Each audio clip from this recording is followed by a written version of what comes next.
Hi friends, అందరూ ఎలా ఉన్నారు? ఐ హోప్ అందరూ బాగున్నారైతే అనుకుంటున్నాను. ఇంక ఈరోజు వీడియోలో నేనైతే after school holidays routine vlog ఎలా ఉంటుంది ఏంటి అన్నది మీతో షేర్ చేసుకుందామని అయితే అనుకుంటున్నాను.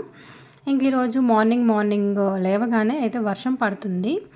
ఇంక ఇలా వర్షం పడుతుండగా కొంచెం ఇప్పుడే ఆగిందనమాట. ఇంకా కడిగి ముగ్గులు వేసేసుకొని లోపలికైతే వచ్చేసాను. ఇంక ఇలా వస్తుండగా నేను వేసిన మొక్కల్ని మీతో షేర్ చేసుకుందామని అయితే చూస్తున్నా. ఇక్కడైతే మనీ ప్లాంట్ అయితే వేసాను అనమాట. ఇక్కడే ఉన్న దాంట్లో మందార మొక్క, పసుపు రంగు పువ్వుల చెట్టు ఉంటుంది కదా, అది తమలపాకు మొక్క అన్నీ ఇందులోనే వేశాను, ఎక్కడ ప్లేస్ లేక. ఇక్కడ ఏంటంటే నైట్ వర్షం వస్తుందని తెలియక అలాగే వదిలేసాను. కొబ్బరి ముక్కలు అలాగే వదిలేసాను, కొంచెం తడిసినాయి, అలా వదిలేసా. ఇక్కడ రెయిన్ కోట్స్కి తీసి పక్కన పెట్టాను అనమాట, స్కూల్కి వెళ్దామని. ఇంకా నేనైతే ఫ్రెష్ అయిపోయి వచ్చేసి ఇంకా కిచెన్లోకి అయితే ఎంటర్ అయిపోయా. పిల్లలకి స్నాక్స్ బాక్స్ తయారు చేద్దామని అయితే ఇక్కడ మ్యాంగో అయితే తీసి పెట్టుకున్నాను. ఇంకా వాటర్ బాటిల్స్ అన్నీ క్లీన్ చేసి పక్కన పెట్టేసా. ఇక్కడైతే దోశ పిండి ఉంది, ఇక్కడ దోశ వేద్దామని అయితే తీసేసా. ఇక్కడైతే పిల్లల స్నాక్స్కి ఖర్జూరం అవి పెట్టేశాను. లేవగానే హాట్ వాటర్కి అయితే పిల్లలకి ఇద్దామని అయితే ఫస్ట్ హాట్ వాటర్ అయితే ప్రిపేర్ చేస్తాను. ఇవన్నీ క్లీన్ చేసేసి పెట్టేసుకున్నా. ఇంకా పిల్లలు కూడా స్నానం చేయడానికి అనేసి బ్రష్ అవి వేసుకున్నారు.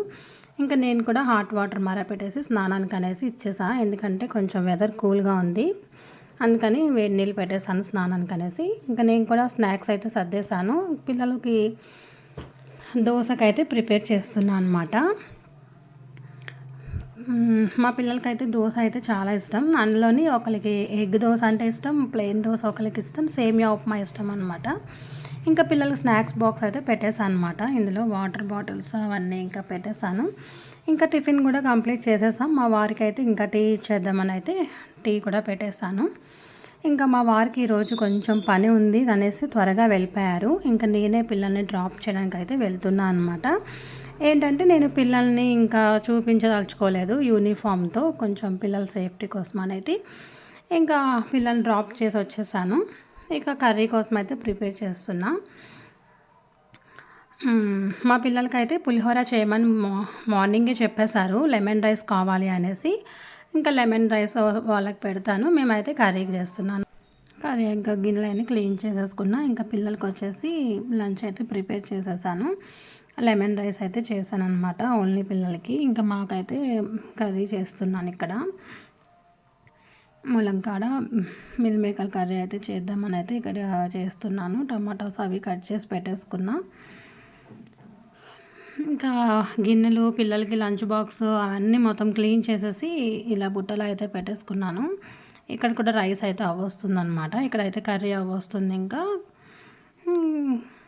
రైస్ అయిపోయింది కదా, ఇంకా పిల్లలకి లెమన్ రైస్ అయితే కంప్లీట్ చేసేసాను. లెమన్ రైస్ అయితే చాలా ఇష్టం. చింతపండు పులిహోర అనేది ఇంకా పిల్లలు అంత ఇష్టంగా తినరు. లెమన్ రైస్, కర్డ్ రైస్ పెడదామని అయితే చేసేసా. ఇంకా ఇక్కడ వచ్చేసి వాటర్ బాటిల్స్ పిల్లలకి అవన్నీ అయిపోయిన తర్వాత ఈవినింగ్ కూడా వెళ్ళి తీసుకొచ్చేసాను. పిల్లలు మా వారు తీసుకొచ్చేసారు. ఇంకా ఇంటికి రాగానే మొత్తం స్నాక్స్ బాక్స్లో ఇంకా లంచ్ బాక్సెస్ అవన్నీ క్లీన్ చేసేసి ఇక్కడ పెట్టేసుకున్నాను. ఈవినింగ్ రావిన తర్వాత పిల్లలకి స్నాక్స్ ఏదో ఒకటి చేయాలి కదా, ఇంకా మిల్ మేకర్ పకోడీ చేయమన్నారు అనేసి ఇంకా నాకు వచ్చిన ప్రాసెస్లో సింపుల్గా, ఇంకా బయట కొంటే అందులో వాళ్ళు ఫుడ్ కలర్స్ అవి ఇవి వేస్తారు, ఇంకా అందుకని మాకు నచ్చదనమాట. ఇంకా పిల్లలకి ఇంట్లోనే ఇలా మిల్ మేకర్ పకోడీ అయితే చేస్తున్నాను అనమాట. కొంచెం శనగపిండి తీసుకున్నాను, అందులోనే కొంచెం కార్న్ ఫ్లవర్ వేసాను, కొంచెం కారం, సాల్టు, చిన్న గరం మసాలా, ధనియాల పొడి, జీలకర్ర పొడి, అల్లం వెల్లుల్లిపాయ పేస్ట్, ఒక చెక్క నిమ్మరసం వేసి వాటర్ని బాయిల్ చేసి అందులో ఒక 2 minutes అయితే మిల్ మేకర్లు వేసేసి మొత్తం వాటర్ అంతా పోయేలాగా మొత్తం అంతా మిక్స్ చేసుకున్నా. ఈ విధంగా మిక్స్ చేసుకున్న తర్వాత నేనైతే ఆయిల్ పెట్టేసి ఇంకా ఇలా అయితే వేయించేసుకున్నాను అనమాట. సింపుల్గా బయట ఫుడ్ పిల్లలకి పెడితే వాళ్ళకి అంత మంచిది కాదు. ఇంకా అదే ఇంట్లో ప్రిపేర్ చేసుకుంటే టేస్టీగా ఉంటుంది. వాళ్ళైతే రకరకాల కలర్స్ అవి వేస్తారు. ఇంక ఇంట్లోనే సింపుల్గా ఇలా అయితే తయారు చేశాను. పిల్లలు కూడా చాలా ఇష్టంగా తిన్నారు. ఇవి అయిపోయిన తర్వాత ఇంకా పిల్లలకి హోంవర్క్స్ చేపిస్తున్నాను అనమాట. ఇది ఒక 1.5 hour అయితే నాకు పడుతుంది. ఈ హోంవర్క్స్ వాళ్ళకి దగ్గరుండి చదివించి ఇలా నేను ఫస్ట్ చెప్పిన తర్వాత మళ్ళీ పిల్లలతో చదివిపిస్తాను అనమాట. ఈ విధంగా ఇంక కంప్లీట్ మళ్ళీ అయిపోయిన తర్వాత నేను మళ్ళీ అడిగి మళ్ళీ ఒకసారి రిపీట్ చేయమని వాళ్ళతోనే చెప్పిస్తాను. ఇంక ఈ విధంగా నాకు 1.5 అవర్ అయితే పడుతుంది. ఇంకా ఈ విధంగా ఉంటుందన్నమాట. ఇంకా ఈ విధంగా అయితే ఉంటుంది స్కూల్ వ్లాగ్స్ అనేది, నా డైలీ రొటీన్ వ్లాగ్. నచ్చితే కనుక please like and share, subscribe. Bye friends, thanks for watching.